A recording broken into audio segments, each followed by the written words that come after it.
Today I'm doing a different kind of video. I'm going to talk about my favourite covers in terms of Blu-rays. Not really DVDs because there are way too many of those. First I'll start with some honorable mentions. I'm going to talk about my dislikes. I've got 5 ones that I absolutely do not like at all. And 10 that I do like, so I'll probably make 2 videos. This will be my favourite... no, this will be my dislikes one. This will be my dislikes one first, and then you can get my honorable mentions for what I do like at the end of it, and then next week you get my top 10 favourite Blu-ray covers whilst Noah makes his lunch. It's a Sunday. Cool. Alright, so top 5 least favourite Blu-ray covers. They're not random at all, I promise. Alright, so this one I was watching just the other day, and I absolutely hate the cover. I wish they'd put the original poster instead of just a iconic moment. Hey, because it's The Shining.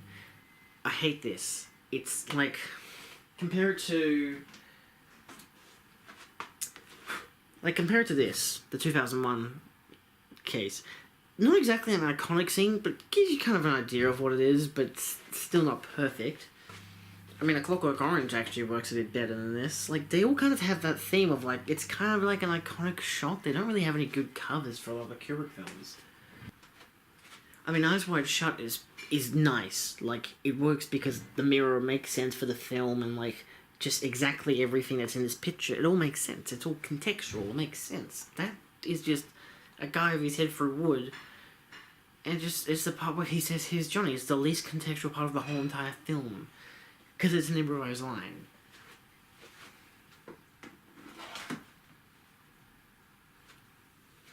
I think you get the idea.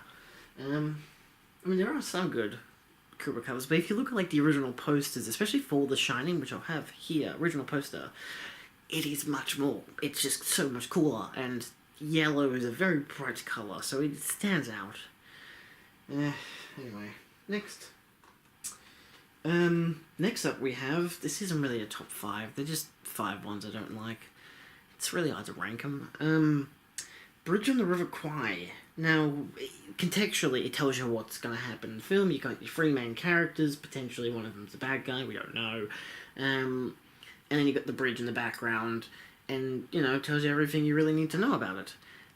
The only, you know, problem is, it's a really shitty design. Like, it's a bloody cartoonish design, whereas in reality, like, they're real people. Look, it's Obi-Wan. Like, I don't know why they did that. It's just bad. It's a poor choice. More powerful than ever. Oh, right, yes. So I got this one recently, The Exorcist, and a lot of people love, probably, I don't even know, look at, maybe, is this the original poster? Whatever the hell the original poster is. There's even iconic shots that you could go through. And they put it as this. This is what they use. It's literally an alleyway. Like, I mean, I think it's obviously like the stairs leading up to the house, but at the same time it's like, is that what you think of when you think The Exorcist? Do you think stairways? Though, I mean, in reality it's like a kind of, it could be metaphoric for stairways to hell, but still, like, it just doesn't really work. Okay, this is another one that, again, along with the Faces category of covers, you've got Taxi Driver. So yeah, this is one of the, like, latest remasters or whatever, like, a really good, like, a whole bunch of special features and stuff. And the image they go for is that. It's like, you can hardly tell it's Robert De Niro, and you can't even see, like, the mohawk. You get nothing iconic about it. Like, really? That's what you're gonna go for?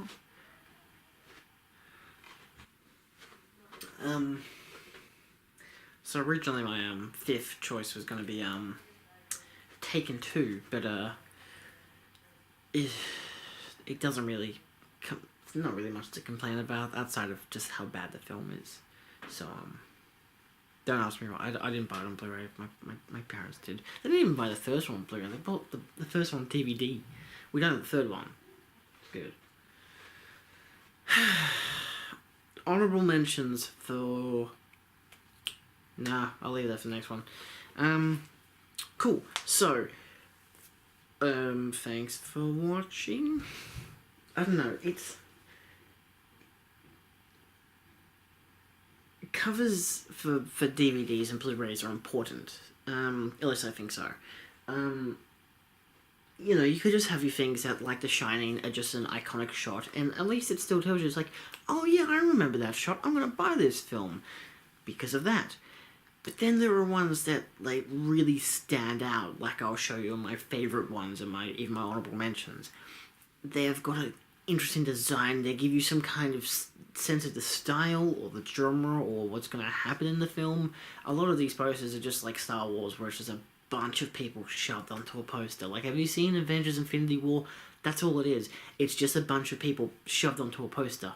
Which, realistically, where even is Avengers Infinity War? It's here.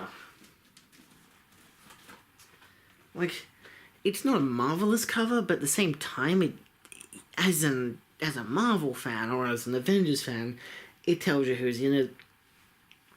It's pretty simple, realistically. So it's not a bad cover, it's just a cover, yeah.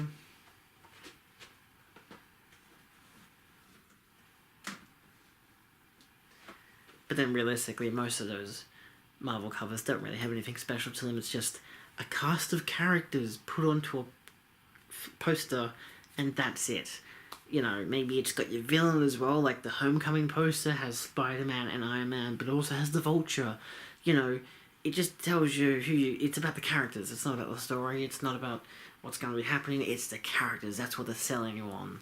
So, you know, sometimes that's what posters do. Still.